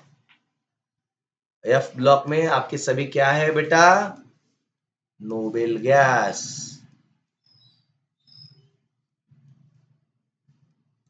एफ ब्लॉक में आपकी क्या है? Noble gas. इसलिए मैंने क्या कहा कि 4-5 आप जेरोक्स निकालो मॉडर्न पीरियोडिक टेबल के, और जैसे मैं अभी अलग अलग कलर के इंफॉर्मेशन दे रहा हूँ ना, तो वहां पे भी आप वैसे ही करो.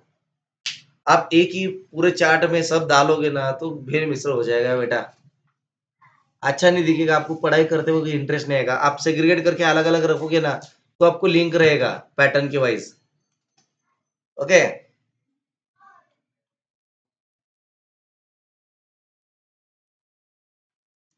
So the S block contains the group 1 to 2. S block में कितने होते हैं? आपको ग्रुप 1 to 2 होते हैं. The group 13 to 18, 13 to 18 constitute P block. इसलिए मैंने पहले पी ब्लॉक को ग्रीन कलर में हाईलाइट किया. अगर आपने नहीं देखा हो तो बैक करो वीडियो को और वापस से देख लो. सो कॉन्स्टिट्यूट पी ब्लॉक, 13 से 18 तक आपको पी ब्लॉक है. और and the group 3 to 12 consist D block, while lanthanide and actinide series are at the bottom from the form the F block. So the D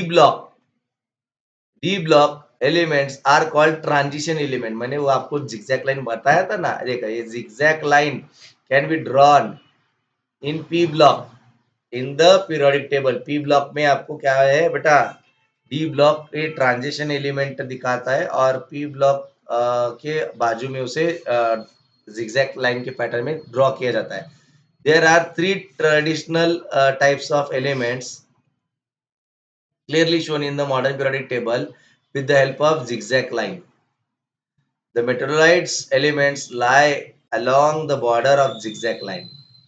हाँ, जो zigzag line का border आपने बताया था ना, वहीं पे आपको metalloids मिलते हैं. All the metals lie on the left side of the zigzag line. All the metals lie on the side of zigzag line, left side of zigzag line, while non metals on the right side. Okay, एक 2 minute मैं अभी इसको properly highlight करता हूँ, अभी वैसे highlight करो. तो ये तो पूरा हो गया येलो. ओके, सो ये देखो एस ब्लॉक जो है, एस ब्लॉक ये 1 से 2 में आता है, 1 से 2 में. तो ये हम करेंगे, इसको हम करेंगे बेटा, इसको ग्रीन करेंगे. ओके, सो ग्रुप 13 से 18 बनता है आपका पी ब्लॉक, तो इसे भी हम ग्रीन करेंगे.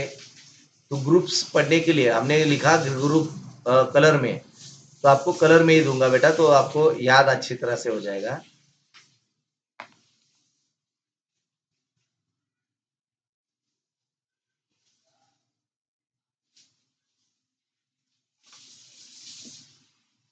तो ये हो गया हमारे सारे ब्लॉक्स. ओके, और उनके ग्रुप्स. अभी आपको याद रखना है कि डी ब्लॉक को क्या कहा जाता है?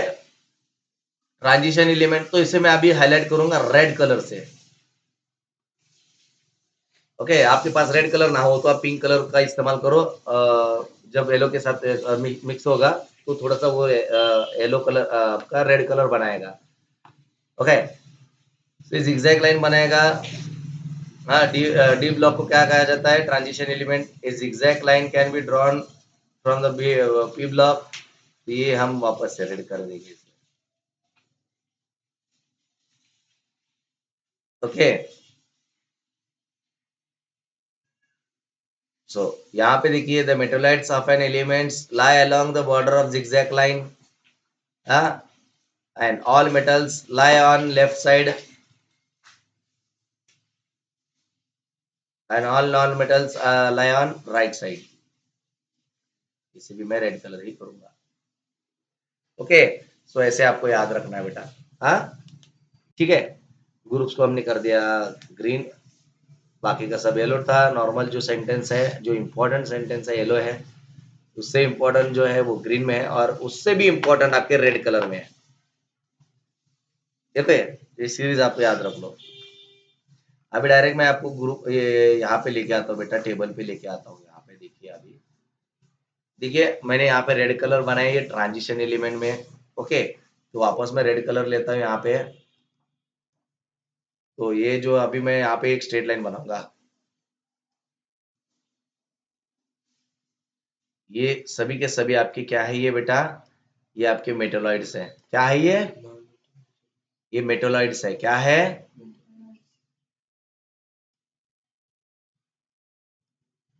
ये सभी के सभी है मेटोलॉइड्स।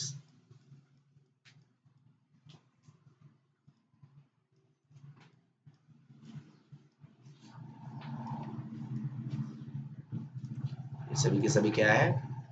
मेटोलॉइड्स है। तो अभी मैं यूज करूंगा एक अलग कलर। यहाँ पे मैं ब्लू कलर लूंगा अभी। सो ब्लू कलर में देखिए बेटा, यहाँ से, कहाँ से?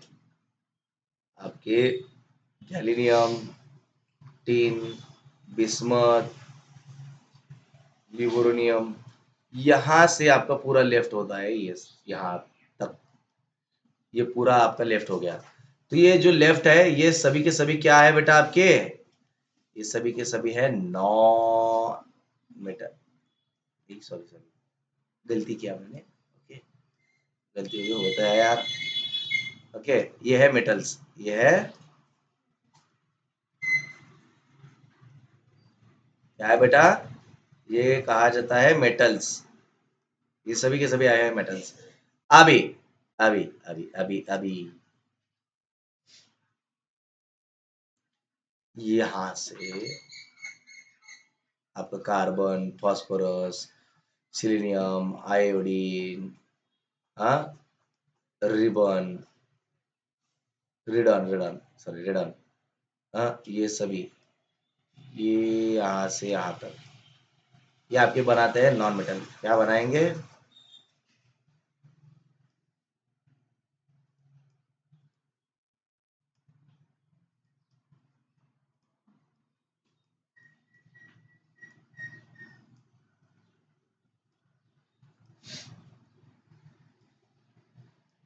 Non metals.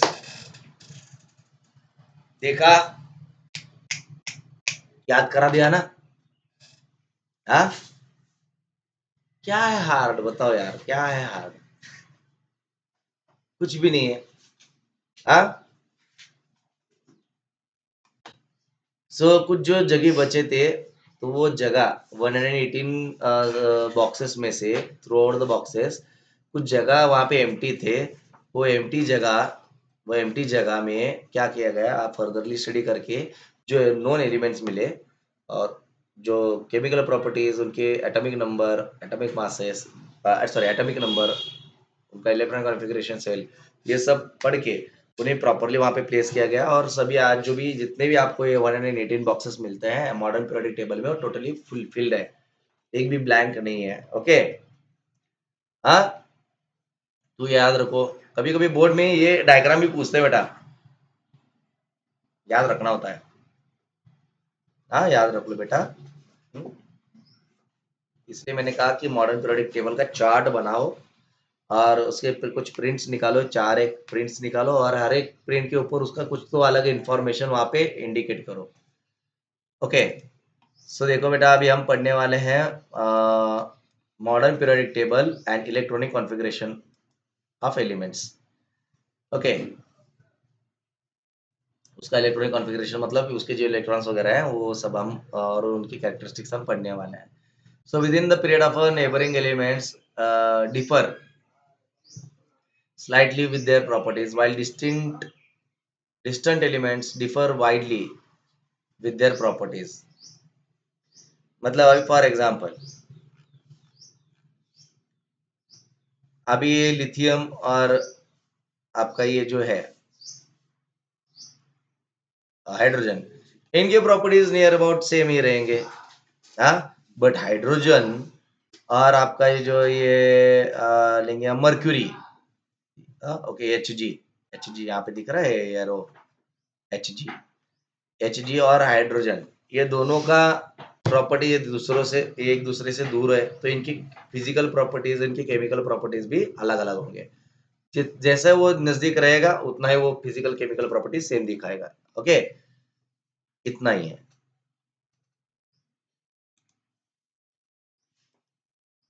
So elements in the same group shows similarity and gradation in their properties.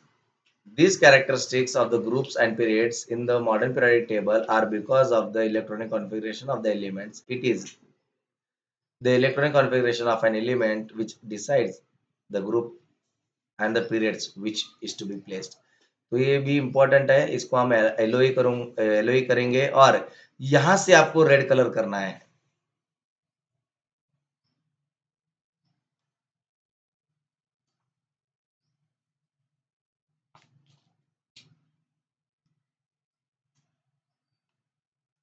ये इतना ही पोर्शन आपको रेड रखना है कि इम्पोर्टेंट है, क्यों इम्पोर्टेंट है अभी मैं आपको टेबल पे पढ़ाता हूँ बेटा।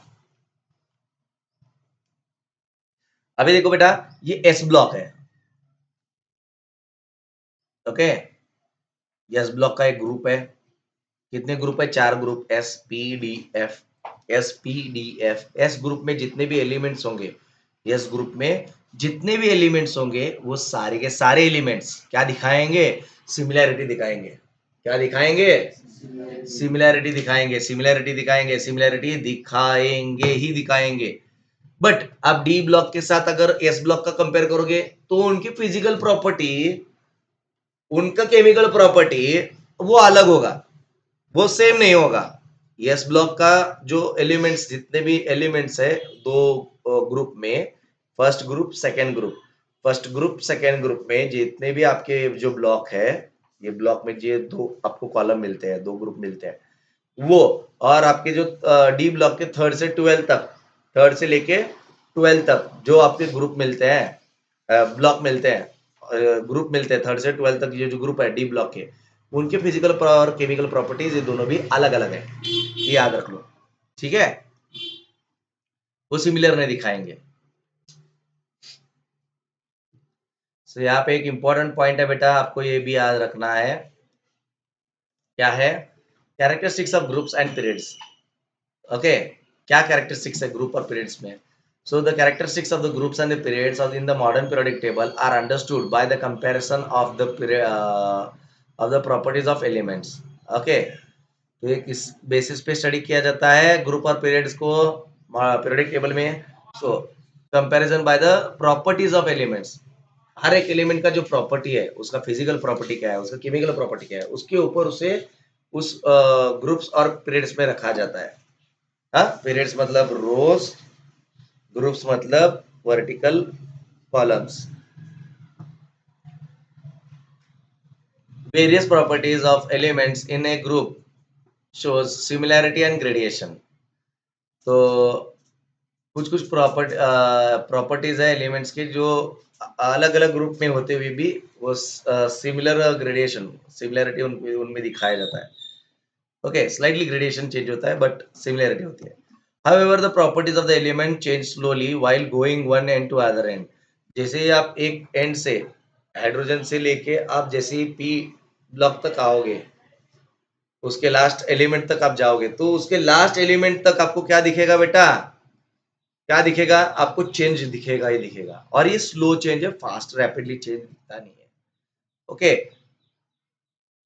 तो यही बताया गया है यहाँ पे, तो इसे मैं हाईलाइट करता हूँ पिंक कलर में क्योंकि इंपॉर्टेंट पार्ट है, पूरा का पूरा पार्ट ही इंपॉर्टेंट है। और मे बी बोर्ड कभी कभार क्या करता है, टेक्सचुअल क्वेश्चंस पूछता है, तो ये characteristics of groups and period जो है, ये आपको 2 मार्क का क्वेश्चन आ सकता है, ये 2 मार्क का क्वेश्चन यहाँ यही से बनता है। ओके, ये कहाँ से बनता है? ये 2 मार्क का क्वेश्चन यहाँ से बनता है, टेक्स्ट बुक से बनता है, और बच्चे पढ़ते नहीं है। ओके, तो बच्चों को लगता है जितने ही सिलेबस के पीछे, चैप्टर के पीछे जितने क्वेश्चन दिए गए वही क्वेश्चन आपको पूछे जाता है।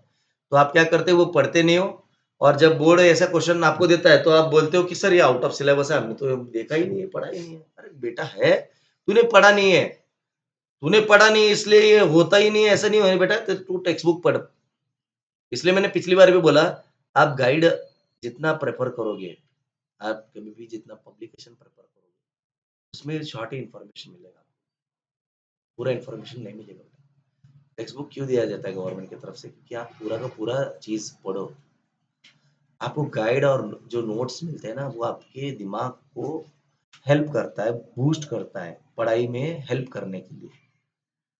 ओके, वो आलसी बनाने के लिए नहीं है। आपका जो लेजर टाइम है, जो इम्पोर्टेंट टाइम है, उसे रिड्यूस करने के लिए वो दिया गया है, नोट्स और डाइजेस्ट। आप उसका इस्तेमाल आप शॉर्ट टाइम में करो, और जो बचा हुआ टाइम है वो यहाँ पे स्पेंड करो ना, जो आपके डाइजेस्ट में नहीं है, आपके पब्लिकेशन में नहीं है, वो यहाँ से ढूंढ के पढ़ो। ओके, चलो आगे जाता हूँ मैं। Groups and electronic configuration. अभी हम ग्रुप्स पढ़ेंगे और उनका इलेक्ट्रॉनिक कॉन्फ़िगरेशन भी पढ़ेंगे। ओके, एक 2 मिनट दे दीजिए बेटा, थोड़ा सा पानी पीता हूँ। ओके,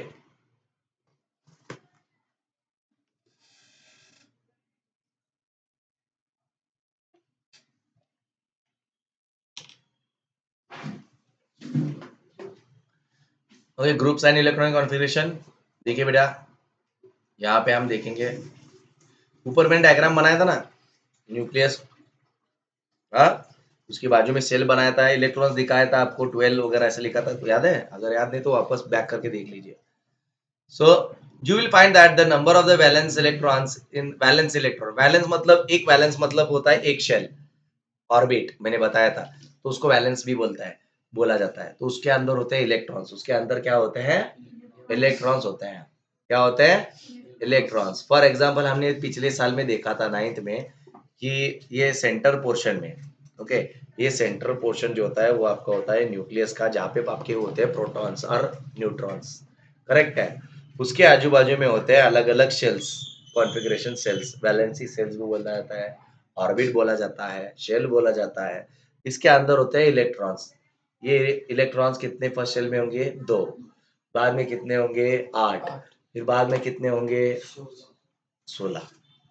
करेक्ट, 16, 32, हाँ, हाँ, 48, हाँ, ये जो इंक्रीजिंग ऑर्डर में आता है, तो ये आपको याद रखना है।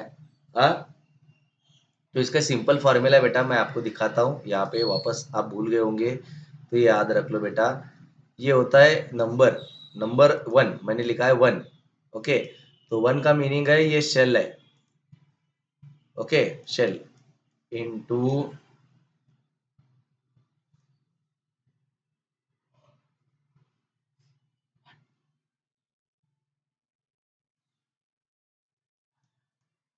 n square, n square, electron number का स्क्वायर होगा।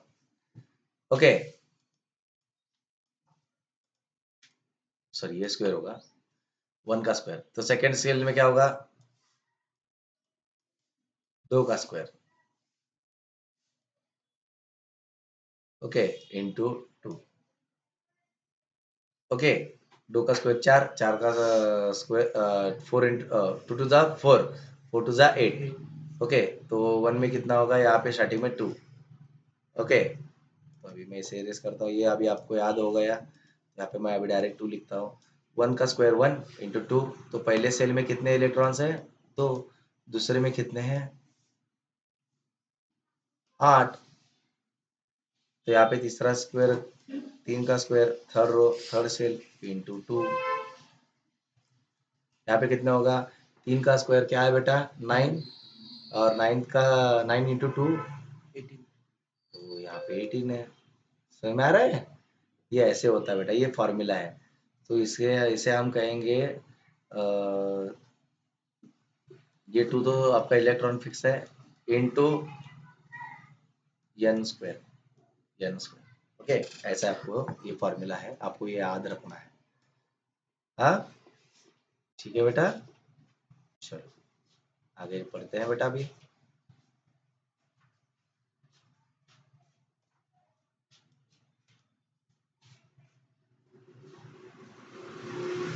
You will find that the number of a valence electron in in all these elements of group 1, that is the family of alkali metals, the family of alkali metals, जो group 1 है, group 1 वो कौन है, ये सभी alkali metals है। कौन है ये अल्कली मेटल्स? ये नीट सीईटी के हिसाब से, जेई मेंस के हिसाब से इंपॉर्टेंट स्टेटमेंट है, 10th के हिसाब से भी इंपॉर्टेंट है। ओके, एमपीसी यूपीसी के हिसाब से भी इंपॉर्टेंट है। तो यहां तक कैसे बेटा इलेक्ट्रॉनिक कॉन्फ़िगरेशन आपका सेम ही रहेगा। बैलेंस इलेक्ट्रॉन कैसे रहेगा ग्रुप 1 के लिए, अल्कली मेटल्स में ये सब सेम रहेगा। क्या रहेगा? सेम रहेगा। So similarly, if you look at the elements of any other group, जैसे आप अलग अलग ग्रुप में देखोगे, you will find the number of the valence electron to be same. Okay, तो जैसे आप अलग अलग ग्रुप में जैसे आप जाके देखोगे, ओके ये भी इंपॉर्टेंट ही है, जैसे आप अलग अलग ग्रुप में जाके देखोगे जाकोगे तो आपको वहां पे क्या दिखेगा, तो वो ग्रुप सिमिलरिटी आएगा उनके वैलेंस इलेक्ट्रॉन्स के अंदर। अभी फॉर एग्जांपल के लिए समझ लो कि अगर मैं इस ग्रुप 1 को मैं कंसिडरेशन में ले रहा हूँ, ये ब्राउन कलर दिख रहा है आपको, तो इनके वैलेंस इलेक्ट्रॉन सेम ही रहेंगे 1 में, और ये सब कौन है बेटा? अल्कली। ओके, ये 1 का वाला है अल्कली। अभी ये 2 में जो है, मैं जो 2 में जाऊंगा, जैसे इसके अंदर आऊंगा, इसके ग्रुप के अंदर जितने भी एलिमेंट्स हैं उनके ये जो वैलेंस इलेक्ट्रॉन्स हैं वो भी नियर अबाउट उनका जो डिफरेंस है सेम रहेगा और नियर अबाउट इक्वल रहेगा। थोड़ा बहुत डिफरेंस रहेगा बट सेम ही दिखाएगा। हाँ, सेम मतलब फॉर एग्जांपल सर बेरिलियम 4 है, यहाँ पे 12 है, यहाँ पे 20 है, 38 है, 56 है, 28 ही है। ओके, तो ये सेम ही है? नहीं, नियर अबाउट होता है बेटा। मैं वापस रिपीट कर रहा हूँ, वैलेंस इलेक्ट्रॉन जो वैलेंसी होती है ना शेल की, हाँ, उसके अंदर इलेक्ट्रॉन्स थोड़ा बहुत अलग अलग होता है बट वैलेंसी सेल सेम रहेगा। समझ में आ रहा है? ये याद रखो आप।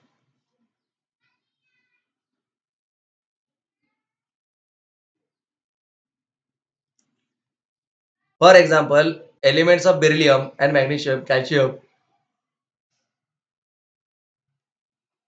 belongs to group 2, that is the family of alkaline earth metals। alkaline earth metals देखिए, ये अब बस आपको नीट सीईटी के हिसाब से वापस इंपॉर्टेंट स्टेटमेंट यहाँ पे बाहर आ गया।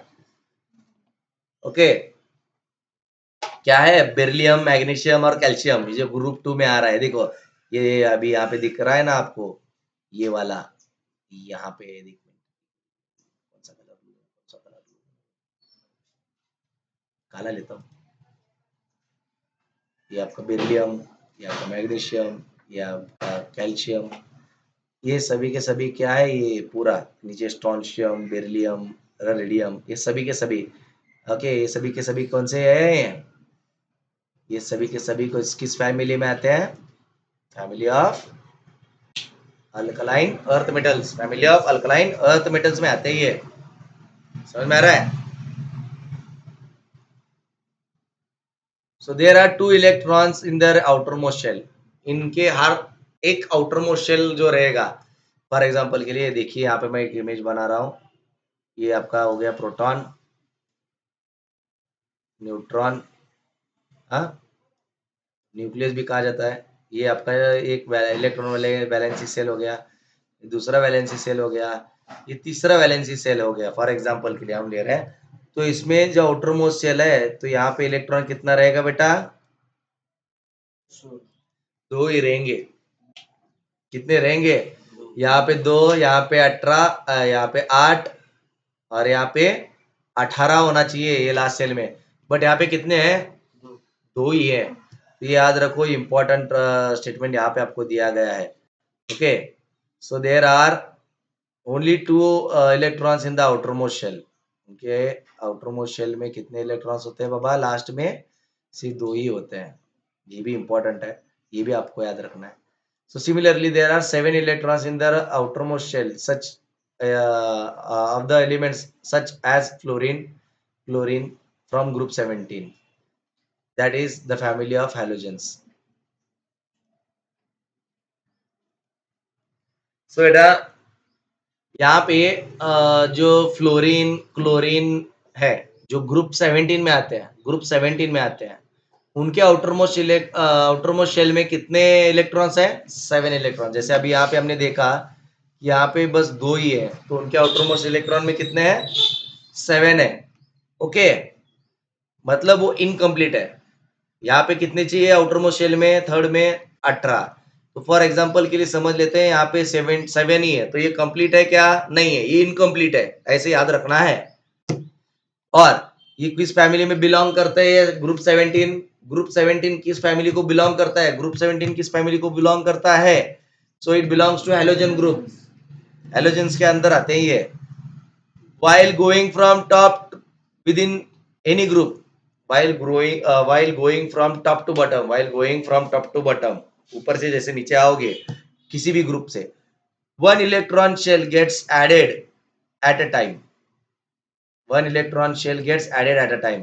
From this we can say that electronic configuration of the outermost shell is characteristics of a particular group. तो मैं इसे रेड कलर से हाईलाइट करूंगा क्योंकि बहुत इंपॉर्टेंट स्टेटमेंट है. सबसे इंपॉर्टेंट स्टेटमेंट यहीं पे छुपा है. ओके, देखिए अभी मैं यहाँ पे डायग्राम पे आइए बेटा, डायग्राम पे आइए, वापस मॉडर्न पीरियोडिक टेबल पे आइए.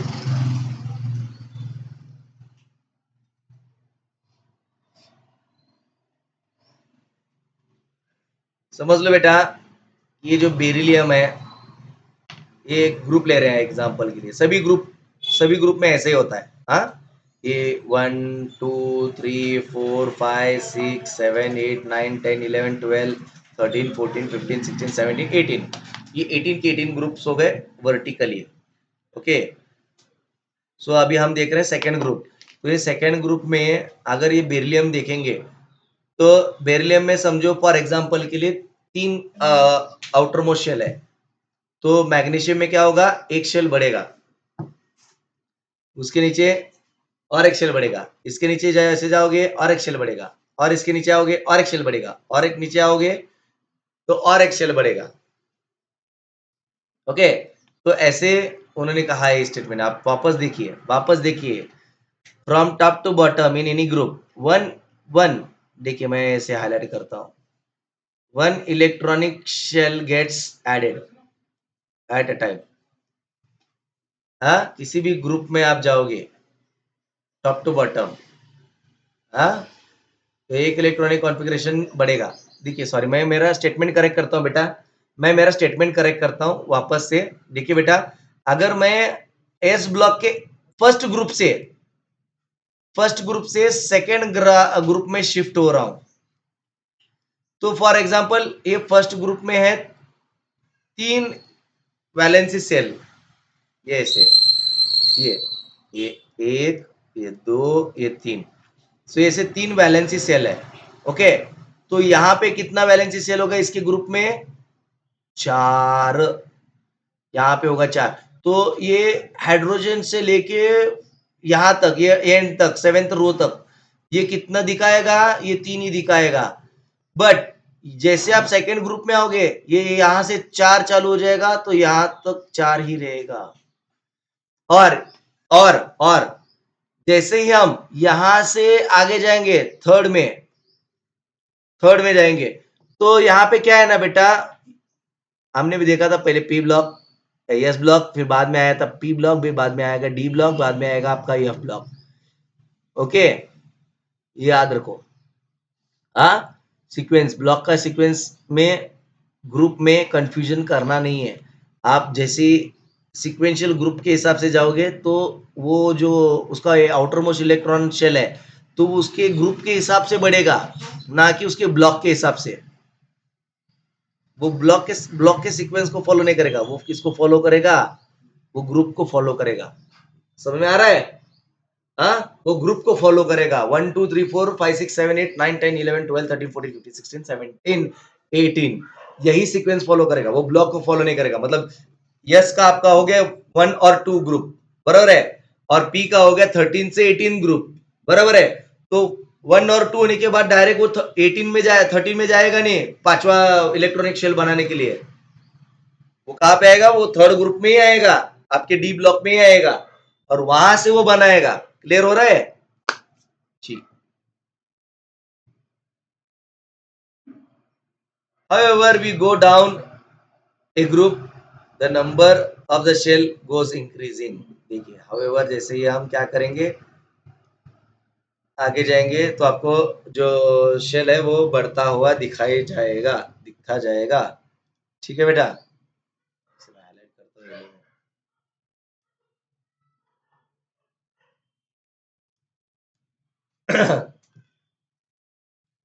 सो याद रखो यूरेनियम जो है एटॉमिक नंबर इसका होता है 92। All the elements beyond uranium, uranium छोड़ के जितने भी बियॉन्ड एलिमेंट्स है यूरेनियम को छोड़ के, हाँ, आर मैनमेड। ये सभी क्या है, यूरेनियम के बियॉन्ड, यूरेनियम के आगे जितने भी एलिमेंट्स आपको मिलेंगे, यूरेनियम के आगे जितने भी आपको एलिमेंट्स मिलेंगे 93 से लेके 118 तक, 93 से लेके 118 तक, ये सभी मैनमेड है, इंसानों ने बनाया है। All these elements are radioactive and unstable. All these elements are radioactive and unstable and have a very short life. जल्दी खत्म हो जाते हैं। रेडियोएक्टिव एंड अनस्टेबल, इसलिए इसे बॉम्ब में इस्तेमाल किया जाता है, न्यूक्लियर पावर प्लांट्स में इस्तेमाल किया जाता है। ओके, न्यूक्लियर वेपन्स बोलते हैं ना, तो उसके वेपन्स में इसे इस्तेमाल किया जाता है। याद रखना है इसे। ये नीट सीईटी एमपीसी यूपीसी के हिसाब से ये आपको इम्पोर्टेंट है। हाँ, इसके हिसाब से इम्पोर्टेंट है आपको ये 12, आपकी नीट, आपकी सीईटी, आपकी जेई, आपकी एमपीसी और यूपीसी बोर्ड के कंसर्न से मैं ये बता रहा हूँ। हाँ, ये वाला ठीक है। So, यहाँ पे और एक चीजें याद रखो, in the modern periodic table elements are in the increasing order of the atomic number. हाँ, बराबर है, हमने यही पढ़ा कि जितने भी एलिमेंट्स है वो उनके एटॉमिक नंबर से वो इंक्रीज हो रहे हैं। सेकेंड, इनमें वर्टिकल कॉलम्स हैं, उनको ग्रुप कहा जाता है। ओके, 18 ग्रुप्स हैं। The chemical properties of the elements have same group, show similarity in the gradation. कुछ एलिमेंट जो है उनकी केमिकल प्रॉपर्टीज कुछ कुछ ग्रुप्स में सेम दिखाया जाता है। Okay, horizontal rows are called as periods। Okay, in all there are 7 periods, 7 periods है, हमने देखा था। बाद में 2 एडिशनल बड़े लैंथेनाइड और एक्टिनाइड, पर उसे गिना नहीं जाता क्योंकि वो नोबेल गैसेस है। वो नोबेल गैस है, इसलिए वो 2 रोज को, वो 2 पीरियड को गिना नहीं जाता है।